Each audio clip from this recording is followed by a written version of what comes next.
conversation about the prints, three of which you now have on the walls.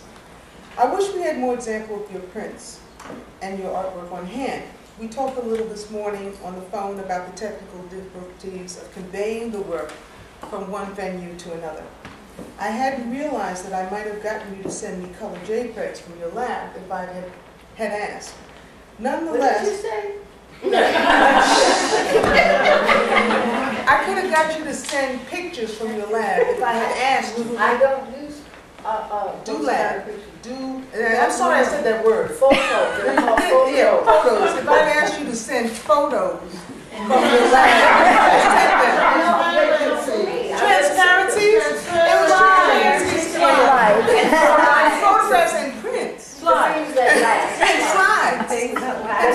Real stuff. Real stuff.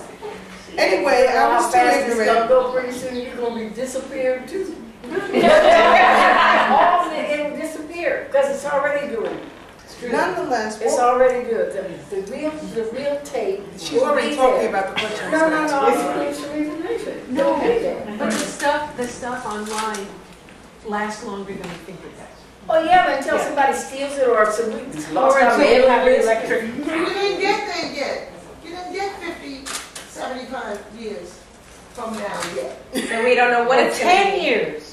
But even 10 years ago, a lot of that stuff is gone. Well, I just want to tell you, my grandmother's reel-to-reels and Super 8s and so forth are sitting on that corner. You're leaning on them. But you don't know. Her projector and her camera is sitting over there waiting for its moment. They're still electrified.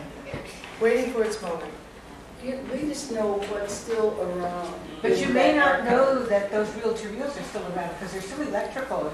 You should be sending JPEGs. See, I just said that word, and see, that's what caused that's not a word. This is 1975, 70. No, they're still in mint condition. Slides are in mint condition. Yeah. My mother's film she shot in '56 is still in mint condition. It's like in Chinese. Look, that film is still in condition, 1956. Yes, it is. Reversal film, still there. No but question. he may not be there. But the film will be there. So take a picture of yourself. We're talking about technological obsolescence. This is a big deal. It's a very big deal. And this girl's got a film camera. Hey, there we go. That's right, she does film. My niece does film. I don't know why it is that we feel like these new technologies are so permanent and so supportive, but there is absolutely no indication that they should be, that we should have the confidence in them that we have. Anyway, and I remember Pearl Bowser talking to me about that a lot. She said in 10 years, and it's now that, there's going to be so many different media and formats, many, many more than we could ever use on you. And you're going to have to make some decisions about which ones you're going to use. Nonetheless, you've already said a little bit about this. Could you talk a little bit about how you see the print work?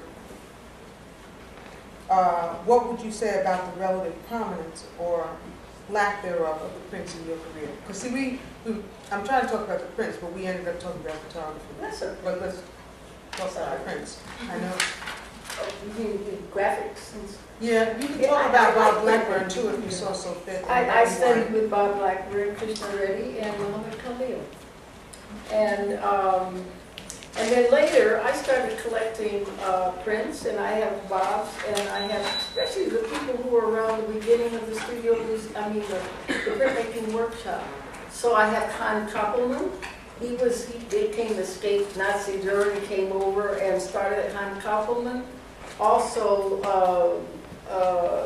Bob, and also what is it back there? That one that died. He was part of African American. Somebody who died. Yeah, he was part of that. So what my influence has gone to a man who collects down in Georgia. And so he now has a traveling exhibition of those artists. And Bob and Will Barnett and Han Koppelman, and we're going to get Norma Morgan. because she was really very hot up until the 60s, and all of a sudden she drops out. Yeah. And I think she drops out because, you know, her imagery, rocks and mountains, and we were doing black art, and so it was, then she did beautiful one mountain one, and she put Sojourner Truth in it, and everybody loved that. At the Black Art Fair, you know? I do think that printmaking is going to be one of those things, one of the media that's going to survive and survive, as opposed to some of the more ephemeral things. Well, if you do it on the right paper, Yeah. and have the right printer, you know, otherwise it's. But you see that when you see Swan Gallery auctions, old prints, and they're still there. Good paper, good ink, and good storage. Swan Galleries is excellent. They have one of the auction houses that sells and specializes in a collection of African American art. And every year, And memorabilia. and then They're two different, they're just periods. wonderful to follow them because not every auction house has a specialization. They do. they're learning. We've been around. You know, you see holes, you know, you say, what's that? You know, it's funny little things. But it's important, and you can, you know, you can make some money. You On a can. print. I mean, they sold 2 or 3 of my prints that I printed at Bob's. I am black, I am black, I am dangerously black. I think I was selling them at $50 a long time ago. And they went off, and they went off like 1900, another one went off at 2000. Okay. You know, the first edition. Yeah. You know. And you can keep making them. Oh yes, I love prints because they're cheaper than drawings. And they're not difficult like sculpture. You can make a lot of them, really. You just need those good patrons. That's good. That's a good cut. I know. It's becoming very organic. Isn't that nice, the way we've done that?